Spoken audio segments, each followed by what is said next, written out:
Welcome to the deep dive. We've spent a lot of time unpacking the, let's say, complex and often messy realities of data systems as they are today. How they scale, how they fail, all of that. All the gritty details. Exactly. But today we're taking a huge philosophical leap. We're diving into the final chapter of the material, which asks a totally different question.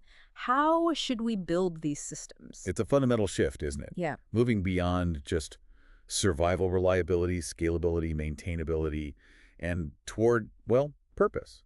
The goal here is to design applications that aren't just technically sound, but are robust, correct, evolvable, and ultimately, actually beneficial to people. It reminds me of that quote the material cites from St. Thomas Aquinas. Oh, the one about the captain. Hmm. If the highest aim of a captain was to preserve his ship, he would keep it in port forever. It's just perfect. It really is. It sets the challenge. If all you do is optimize for preservation, for not sinking, you never actually go anywhere. You have to push the boundaries a bit. You have to leave the port. Yeah. And to chart that course, we're going to navigate four big themes from the reading. Data integration, then this really radical idea of unbundling databases, followed by the pursuit of correctness, and finally, The big one. the big one, the ethical side of things, what the material calls doing the right thing. Okay, let's start with data integration. Because in reality, no single tool does everything well. You might have your main OLTP database, but then you need a special tool for full text search or another for geospatial queries. Right, so you're always having to cobble together these different pieces of software, and this is where so many systems fall apart. The old way, the anti-pattern, is something called dual writes. Where the application code tries to write to the database and update the search index at the same time? Exactly. And the material is so clear on this, it's almost a commandment. Never use dual writes. It is a guaranteed path to inconsistency. Because the two systems might process concurrent writes in a different order. Precisely. You get into a state of permanent, perpetual inconsistency. So, if dual writes are forbidden, what's the alternative? It has to be this idea of deriving data. That's it. You write everything to a single system of record first. That system establishes the one true order of events. Everything else, your caches, your search indexes, all of it is just derived from that authoritative source, usually with change data capture or event sourcing. Now, this log-based approach, it sounds a little bit like traditional distributed transactions, maybe using two-phase commit or XA. They also try to guarantee consistency. It's a good comparison, but they have a very different philosophy. I have to- Distributed transactions, well, they give you strong guarantees like linearizability, but they're brittle.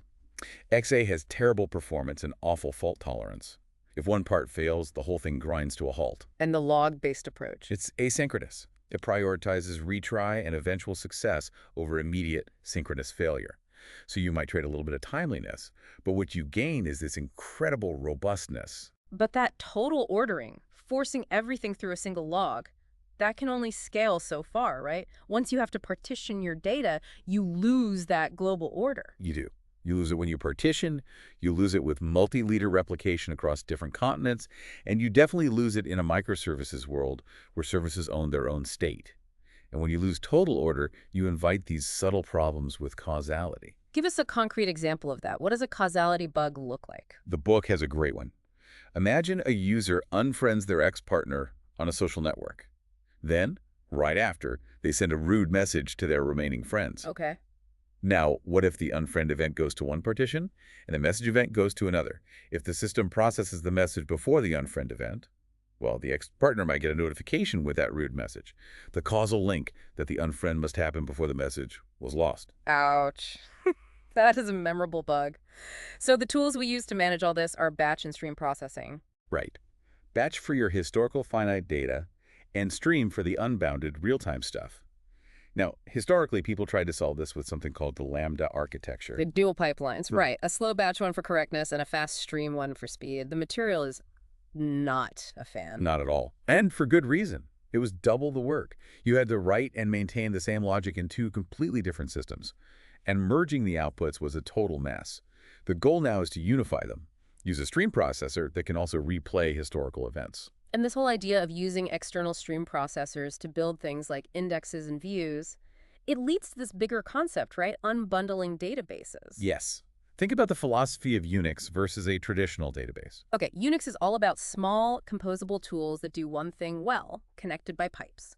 A database is a giant monolith storage, indexing, queries, all in one box. Exactly. And the paradox is that today, we're taking all those integrated database features, secondary indexes, materialized views, replication logs, and we're building them externally with these stream processors. So the data flow across the whole organization starts to look like one enormous unbundled database. It's a powerful mental model, and it's a shift from a synchronous CRUD, model create, read, update, delete, to a reactive, event-driven one.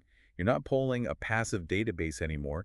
Your application code subscribes to streams of state changes and reacts to them. Which also makes the system more robust, I imagine, if your search index goes down. The event log just buckers the writes. The rest of the system is completely unaffected. It's that loose coupling. This also deepens the separation between application code and state. The code becomes stateless, and the state lives in these durable external systems. And that has huge performance benefits. Remember the currency conversion example? Oh yeah, the synchronous approach, where you make an RPC call to an exchange rate service for every single transaction. Versus the reactive approach, where your service just subscribes to the stream of exchange rate updates, keeps the latest rate locally, and serves requests from its own memory. You've completely eliminated the network round trip. And as the source says, the fastest network request is no network request at all. This forces us to think really clearly about the boundary between the write path and the read path. All these derived datasets, caches, and indexes, they exist to manage that trade-off. They do. It's about shifting work. An index shifts work from the read path, which is lazy, to the write path, which is eager. No index means the read has to scan everything. Pre-computing every possible query means the write path is infinite, and index is the compromise. And this whole philosophy can even extend all the way out to the client, like a mobile app. Absolutely. The app gets its initial state, sure, but then it can subscribe to a stream of changes from the server. It makes it incredibly responsive and allows it to work offline. It just picks up the event stream where it left off, using the same kind of consumer offset we see in systems like Kafka. Okay, let's pivot back to something we touched on earlier, correctness. If we're abandoning expensive, synchronous distributed transactions, how do we possibly guarantee data integrity? By embracing what's called the end-to-end argument for databases. The idea is that low-level guarantees, like TCP preventing duplicate packets, they aren't enough. Why not? Because the client application itself might retry an operation after timeout. If that operation isn't idempotent, like a money transfer, you could end up sending the money twice. The logic has to live in the application, not just the network layer. So what's the end-to-end solution for that money transfer? It's actually beautifully simple. The client generates a unique operation ID, like a UUID, and passes it with the request all the way to the database. Yeah. The system then just enforces a uniqueness constraint on that ID. So if the client retries, the second attempt to insert the same ID just fails the uniqueness check. And the operation is guaranteed to happen exactly once. It becomes idempotent end-to-end. Okay, that handles a single write. What about something more complex, like transferring money between two different accounts, which might live on different partitions? How do you do that without two-phase commit? This is where stream processing really shines. It's a three-step dance. First, the client logs the transfer request with its unique ID. That's one atomic write. Step 1, log the intent. Step 2, a stream processor picks up that request and deterministically emits the derived operations. A debit for account A's partition and a credit for account B's partition. And because it's deterministic, it guarantees that if the request exists, both instructions will be created. Always. And step 3, the downstream processors that manage the accounts apply those instructions. But crucially, they use the original request ID to deduplicate. So even if they see the same instruction twice, they only apply it once. You get correctness without any synchronous coordination. This really forces us to clarify what we mean by consistency because it's such an overloaded term. It is. The material splits it into two ideas. First, there's timeliness. That's about seeing the most up-to-date state. A violation there is temporary, eventual consistency. And the second idea is integrity. That's the absence of corruption. Yeah. Violations there are permanent, perpetual inconsistency. And that distinction is everything. If my bank balance is 5 minutes out of date, that's a timeliness issue. It's annoying. If my bank balance doesn't actually equal the sum of my transactions, that's a catastrophic integrity failure. And integrity is non-negotiable. Log-based streaming is fantastic at preserving integrity, even if it sometimes sacrifices immediate timeliness. And that trade-off allows for something called loosely interpreted constraints. Right, which sounds a bit scary. But for many businesses, a temporary violation of a rule is okay as long as you have a plan to fix it. Think about an airline overbooking a flight. They accept the temporary violation. And they have a compensating transaction ready, an apology, a voucher, a rebooking. If the business can handle that, you could avoid the massive performance penalty of synchronous coordination. So we build these systems with logs and IDs and guarantees, but we still have to assume things can go wrong. Bugs happen, hardware fails.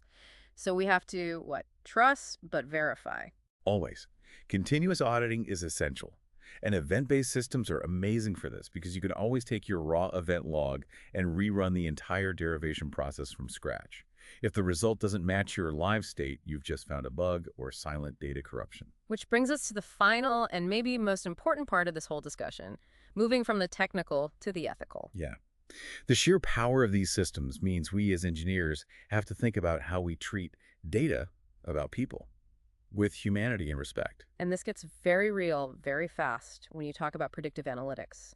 Using it to predict weather is one thing. Using it to predict if someone will default on a loan or reoffend, that's another world. It is.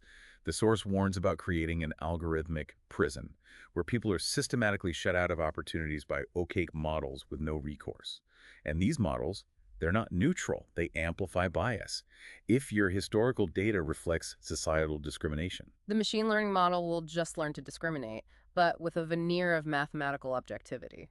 It's been called money laundering for bias. It's a powerful phrase. Algorithms can only extrapolate from the past. It takes human moral imagination to build a better future. And this ties directly into privacy and tracking. Yeah. When an ad-funded service is free, you're not the customer, the advertiser is. And the data collection becomes, well, it becomes surveillance. The material suggests a simple but chilling thought experiment. Every time you see the word data, replace it with surveillance. Are you building a surveillance warehouse? Or a real-time surveillance stream? It forces you to confront what's actually happening. And the idea of user consent feels weak when these services are basically essential for social participation. You can't really opt out of Google or Facebook without cutting yourself off from society. Exactly. Privacy is supposed to be the individual's right to decide about their own data, but we've transferred that right wholesale to corporations, giving them this immense unchecked power. The analogy in the text is to the Industrial Revolution. Yeah, that data is the pollution problem of the information age. Privacy is our environmental challenge. We need a culture shift, just like we needed factory regulations and an end to child labor. We have to purge data we don't need and build systems that earn trust. So let's try to recap this whole journey. The technical future seems to be this unbundled log-based architecture for data integration.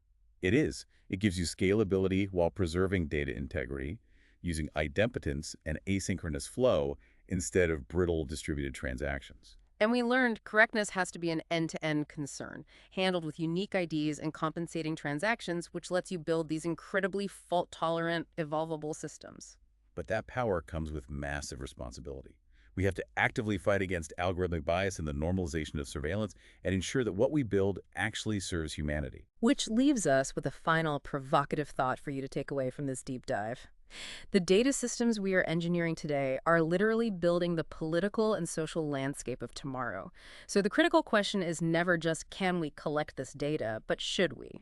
Especially given the risk that one day that data could become a toxic asset, a tool for control in the hands of a future government or an unscrupulous leader. A vital thought to end on for every single person building these systems. Thank you for joining us. We'll see you next time.